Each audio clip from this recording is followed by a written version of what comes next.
कहकर वह कुछ दूर जाकर समुद्र के किनारे पर बैठ गया। भिंडी के जाने पर वैश्य ने नित्य यात्रा करने के बाद नाक को ऊंची उठा देखकर अचंभा किया तथा नाक में बेलपत्र आदि देख मूर्छित वो जमीन पर गिर गया। मूर्छा खुलने पर बहुत शोक करने लगा। तब उसका दामाद बोला, आप शोक न करें, यह डंडी का श्राप है, अतः आपको डंडी की शरण में चलना चाहिए, तभी हमारी मनोकामना पूर्ण होगी। दामाद के वचन सुनकर वह डंडी के पास पहुंचा, अत्यंत भक्तिभाव से नमस्कार करके बोला, मैंने जो आपसे असत्य वचन कहे थे उसको क्षमा करो। ऐसा कहकर महान शोकातुर वो रोने लगा। जब डंडी भगवान बोले, हे मणिपुत्र, मेरी आज्ञा से तुझे बार बार दुख प्राप्त हुआ है, तू मेरी पूजा से विमुख हुआ है। साधु बोला, हे भगवान, आपकी माया से मोहित ब्रह्मा भी आदि आपके लोग को नहीं जानते, जब मैं अज्ञानी कैसे जान सकता हूँ। आप प्रसन्न होइए, मैं समर्थ अनुसार आपकी पूजा करूंगा, मेरी रक्षा करो। और वह भूख और प्यास से बेचैन नित्य पृथ्वी पर घूमता था।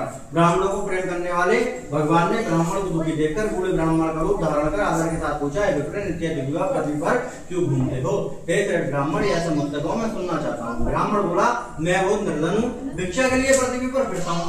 ये हे भगवान, यदि आप इसका उपाय जानते हो तो कृपा कर कहो। ब्राह्मण बोला कि श्री सत्यनारायण भगवान मनवांछित फलों को देने वाले हैं, इसलिए हे ब्राह्मण तो उनका पूजन कर, जिसके करने से मनुष्य सब दुखों से मुक्त होता है। ब्राह्मण को सारा व्रत का विधान बतलाकर बूढ़े ब्राह्मण का रूप धारण करने वाले श्री सत्यनारायण भगवान अंतर्ध्यान हो गए। जिस व्रत को ब्राह्मण ने बतलाया है मैं उसको अवश्य करूंगा, यह निश्चय करो, फिर आपकी नींद नहीं आएगी। वह सवेरे ही उठा, श्री सत्यनारायण भगवान के व्रत का निश्चय कर भिक्षा के लिए चला। उस दिन उसे भिक्षा में बहुत धन मिला, जिससे उसने बंधु बांधवों के साथ श्री सत्यनारायण भगवान का व्रत किया, जिसके करने से वह ब्राह्मण अनेक प्रकार की संपत्ति से युक्त हुआ। उस समय से वह ब्राह्मण हर मास व्रत करने लगा। इस तरह श्री सत्यनारायण भगवान को व्रत को जो करेगा वह सब दुखों से मुक्त हो जाएगा। ऋषि बोले, मुनिकर, संसार में ब्राह्मण से सुनकर किस किसने व्रत को क्या है वह हम सब सुनना चाहते हैं, इसके लिए हमारे मन में श्रद्धा है। सूत जी